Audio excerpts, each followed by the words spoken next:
This is Wade, and you are in Wade World. The reason Wade is going live so early in the morning is because there are some things that we really need to focus and talk about, focus on and talk about. And these are the first principles. Whatever has made you upset in the world today, whether you are on the right or the left, can be boiled down to two simple concepts. Number one, we are living in a world where the strong men are outnumbered by the weak men. That is why the world seems unfair, especially to the strong, and frustrating for the weak because they are weak by nature and do not understand or accept reality. Number two, order and chaos. We are living in a world where chaos runs rampant. Now, is complete order the solution? No, it is not. Balance. Balance is the solution. And you cannot have order and balance without the strong men running their nations and their civilizations. So, there was a tweet on X that was talking about the difference between what made Western nations better and what made all the other nations worse, and what subverted it. And this tweet was excellent because it basically said white men who are disagreeable and individualist are responsible for creating Western civilization, which is the most consistently advanced civilization in the last 7,500 years that we have known about the civilization.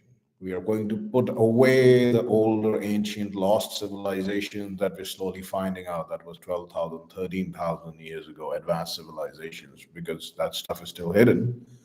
But white, disagreeable, individualist men, they disagreed with the impact of global warming and climate change on the world. Who agreed that it has a huge impact? White women, minority men.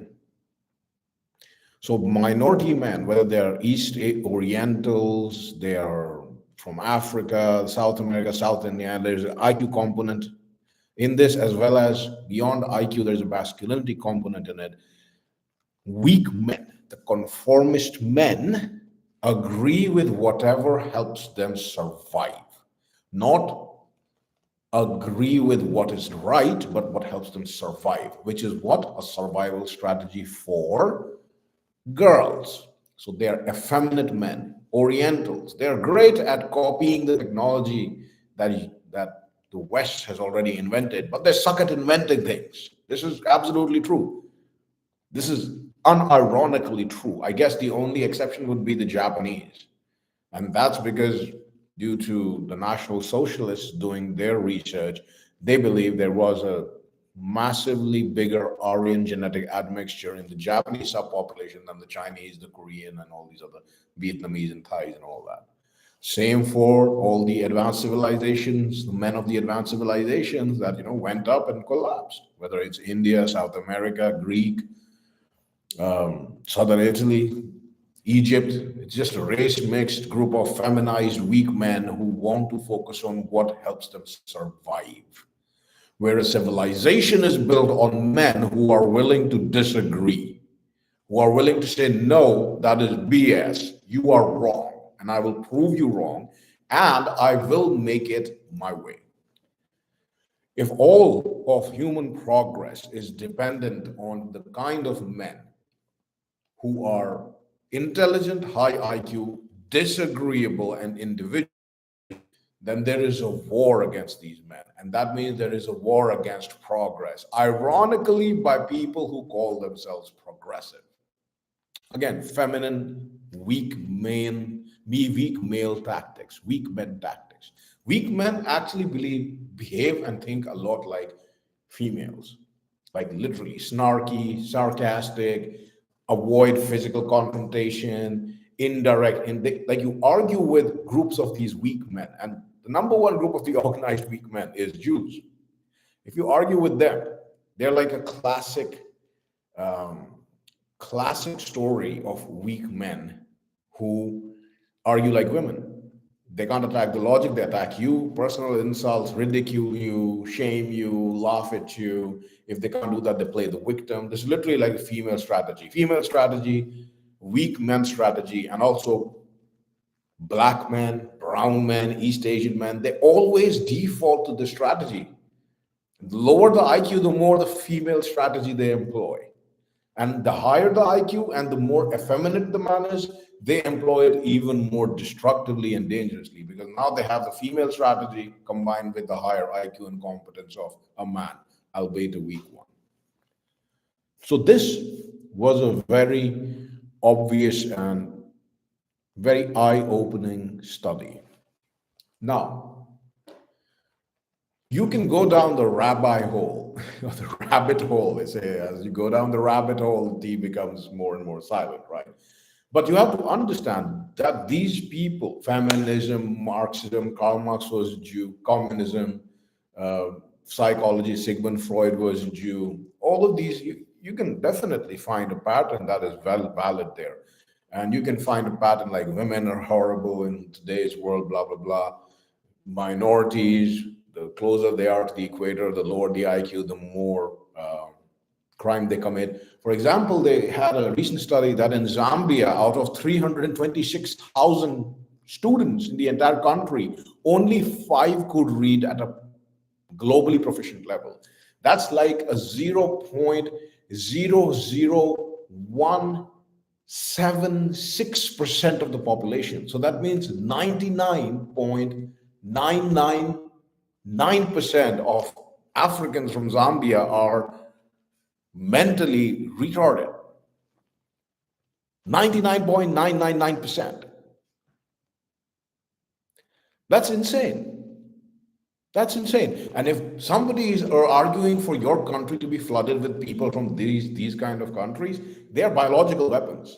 They are biological weapons because they can't function in your society. It's like letting a wild animal loose in a glass house and expecting it to understand all the intricacies of behavior, mannerisms, and how to carry itself. It's just not going to be there.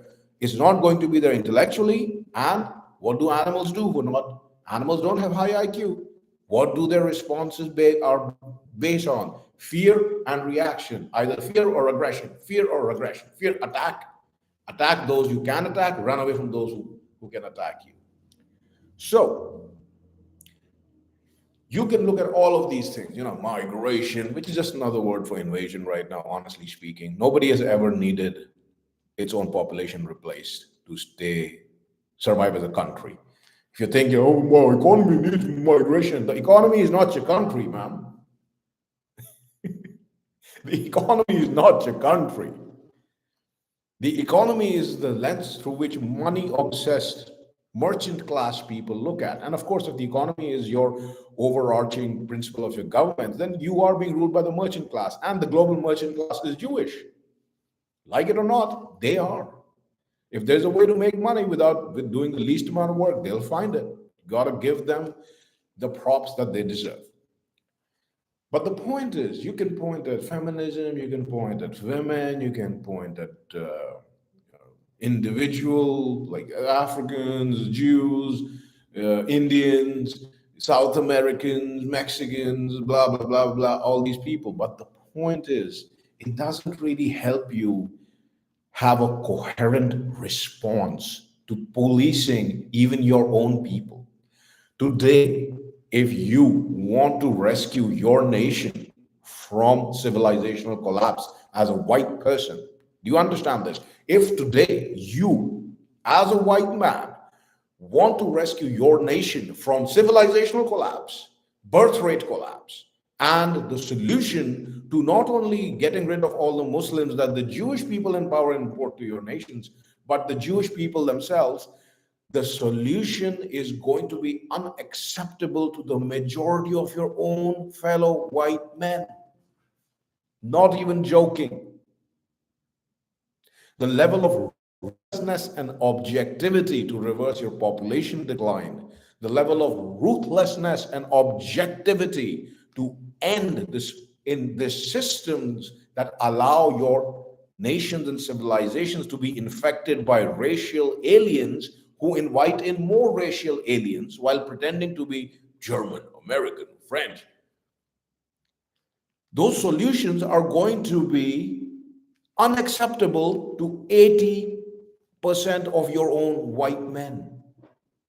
So, what is the coherent philosophy here? The coherent philosophy is you have to understand none of these other groups are your enemies. They're just the symptoms. Even the most well organized, powerful group of people in the world, the Jews, they're just a symptom. And the symptom is simple. The disease is you are living in a civilization where you have allowed weak men to outnumber you. Start testing men on basic concepts of strong versus weak. And remember, being a strong man is not equivalent to being a good man always. Why? Because a man who is focusing on being good makes an excellent slave. But a man who focuses on being good at being a man makes an excellent king.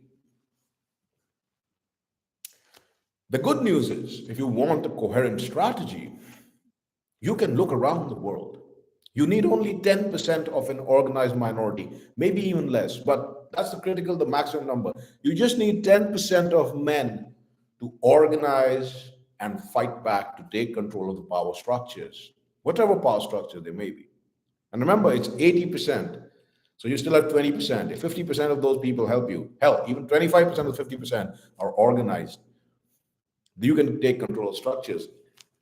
Take an example from the best people who are organized, Jewish people. They're 0.2% of the world population, and they have massive power and influence over maybe 75 to 80% of the world's countries. 0.2%. So maybe it's not even 10%. But you need to be organized. And you need to ruthlessly cull the weak men among you. We can go into this more in detail, but you can get caught in specific questions like, what is a weak man? What does a weak man believe? What does a strong man believe? I believe we should be kind and noble. Is that something that a strong man believes? Being kind and being noble. A strong man believes in this to other men and other people who deserve the kindness and nobility, not to everybody. Do you understand? A weak man, women, weak men, effeminate men believe, oh, being kind and noble to everybody is great. But when they're given power, they're cruel to everybody because they don't understand. The default of reality is not kindness or cruelty, it's assessment. Weak man, women, and all of these mental misfits, they believe that we should be kind and noble to everybody, whether they deserve, because that question doesn't arrive to them, right?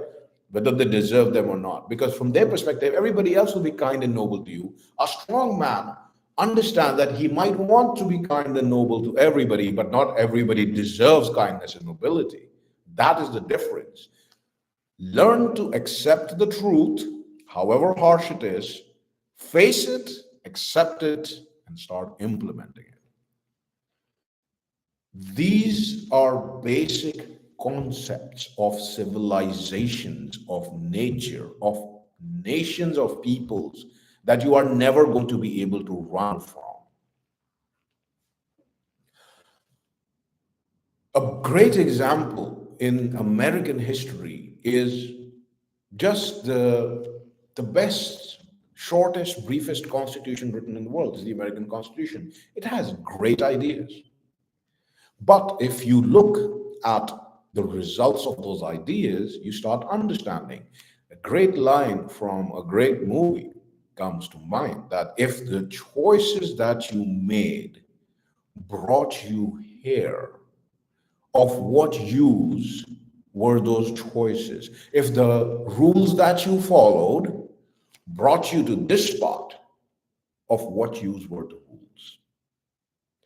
The American Constitution says all men are created equal under God. It's a fantastic concept, it's a noble concept. However, it's an unrealistic and false concept. All men are not created equal under God. The fallacy of this comes in the very questions that you can probably historically reconstruct the founding fathers and ask them, like, oh, you say all men are created equally under God and everybody has the freedom of religion. Does that include Muslims? They'd be like, no, of course not. Are you crazy? But you just said all men are created equal under God. Well, we assume you're not retarded.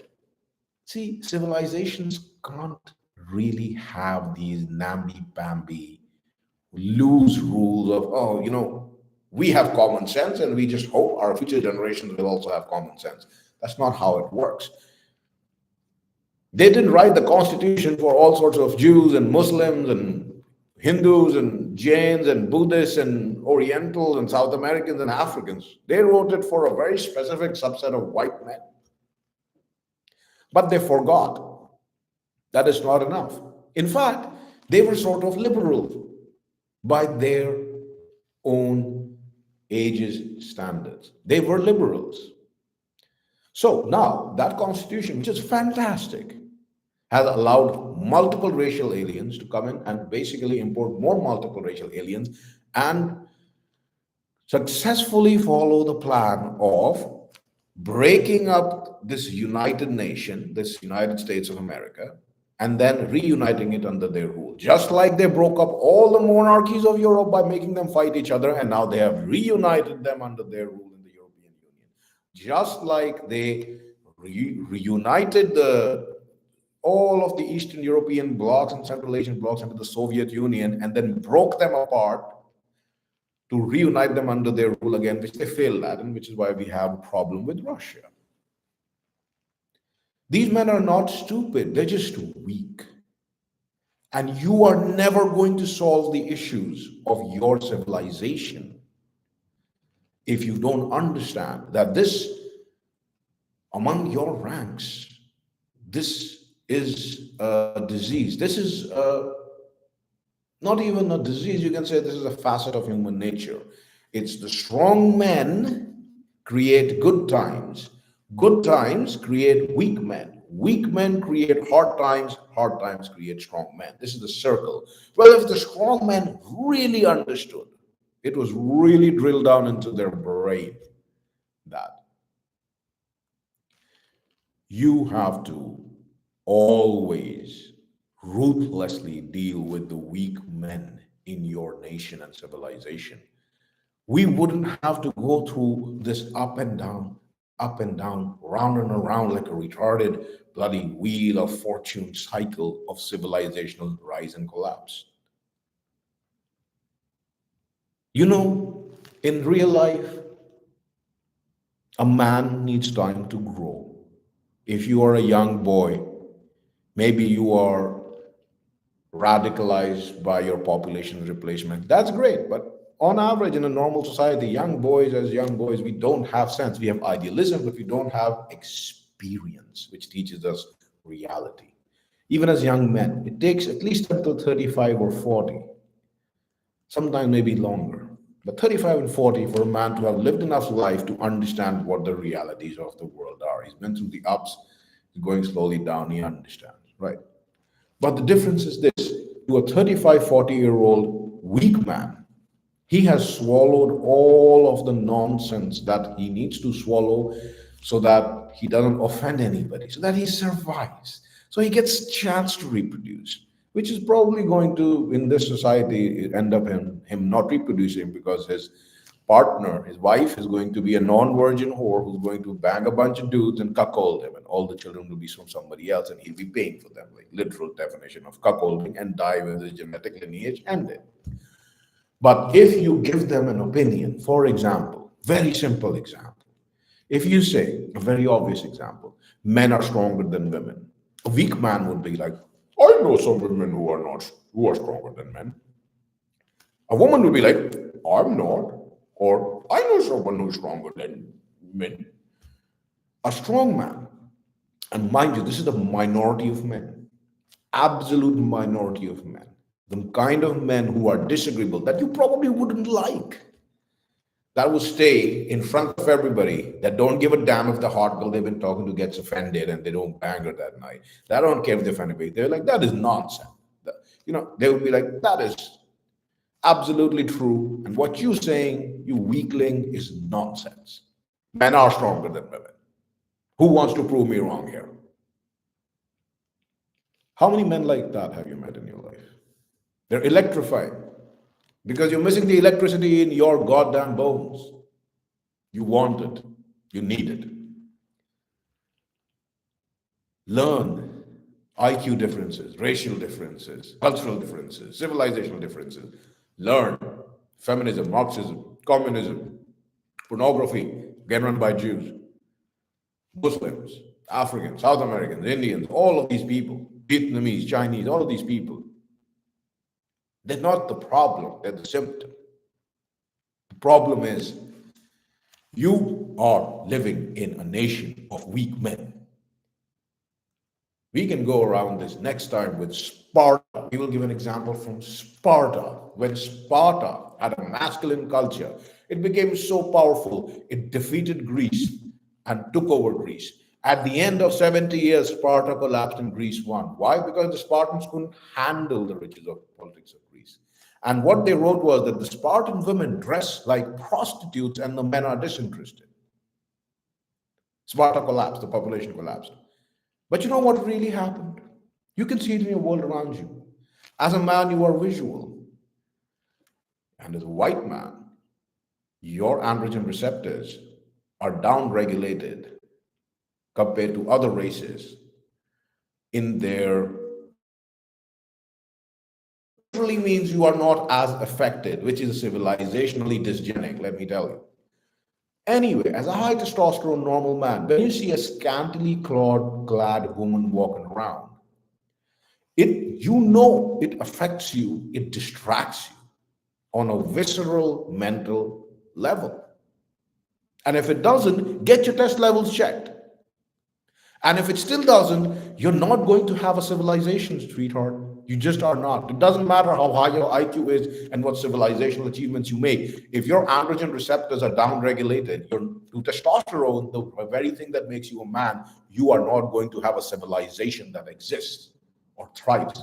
And the times you did, your men acted exactly in the way that normal men would act whose androgen receptors are not downregulated testosterone. So in this example, the Spartan women, yes, they were dressed like prostitutes, walking around barely naked. But were the strong men could they just, yeah, come here, I'm going to mate with you? No, there was an army of white knights and weak men surrounding and protecting these prostitutes walking around in the hopes that these prostitutes would give them a chance to reproduce, which they never did. These women still went after those strong men.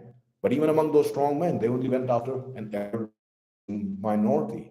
It became more and more difficult even for the strong men to reproduce, and the civilization collapsed. So if you live in a place or in a nation, really think about it, especially in the West, go back in your own history and see how your own women dressed 100 years ago.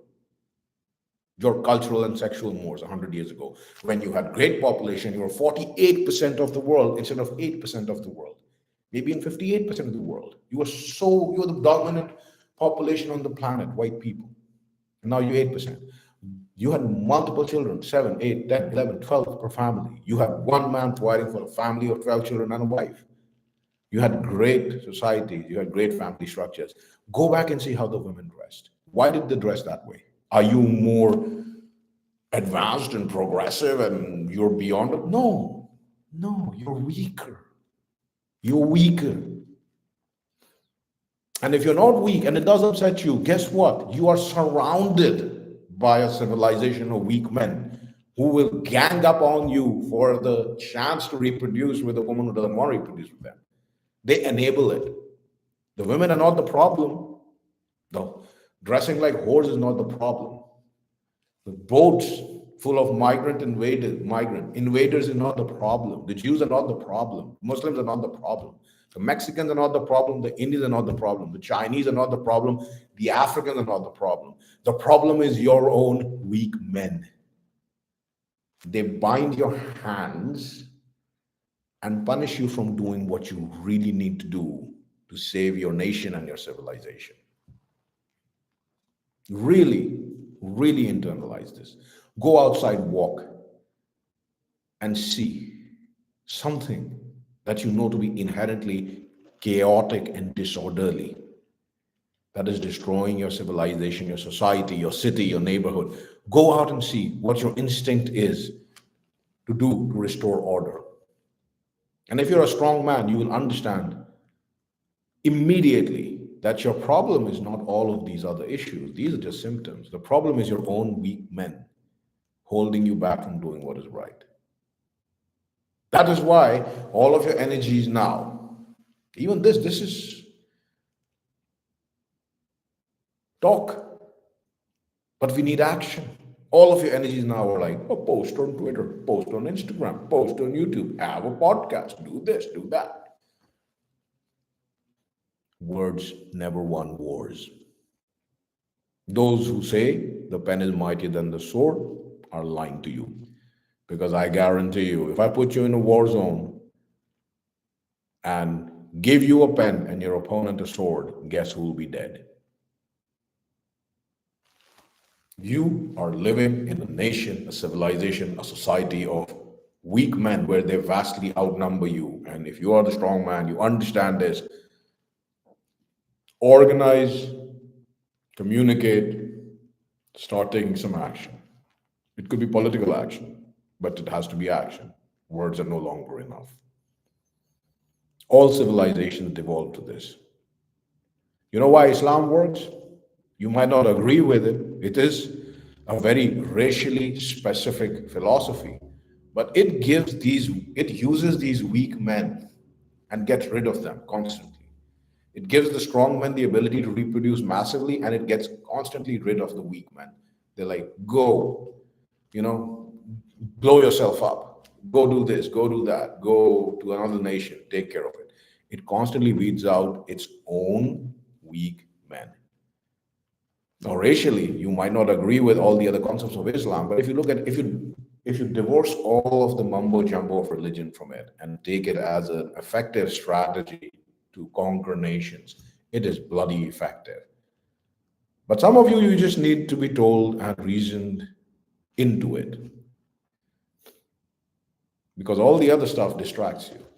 At its core, the most effective strategies for ruling and for winning are the strategies of Jewish people who are massively exclusionary. They don't convert anybody. And they only started this when the Khazars, who are Eastern European Turks converted to Judaism in the 9th century. They made everybody stop converting. They were like, yo, we're gonna make it a genetic thing. And Islam, which is basically like a simple textbook to use the beta males to expand your rule and get the alpha males. And there is a structure. If you're a beta male, you can climb the rung and be the alpha dude and reproduce and get all the stuff. But they gave him structure. The worst was Christianity because it divorced you from your racial gods, and it was easily subverted by Jews because they are the originators of Christianity. They like Muslims more than Christians. Even though he knew exactly what he was doing. He's like, I'm an Arab, I have nothing to do with Jews or Judaism, but I'm going to take this version of what Jews say and kind of modify it and make it more like warlord version of it, which works very well. So you have to understand, strong men are always the minority. It is easy for you when you really apply yourself to organize and control and channel the energies of the weak men and to control the destructive chaos of weak men and women into something positive. Remember, the goal is not just absolute order, it's balance. You can bring the order to balance out all this chaos, and that balance creates beautiful things. But the basic problem is strong men being outnumbered by weak men. The good thing is strong men are called strong men for a reason. So until next time, meditate on that reason. Keep it cool, keep it smart, and enjoy.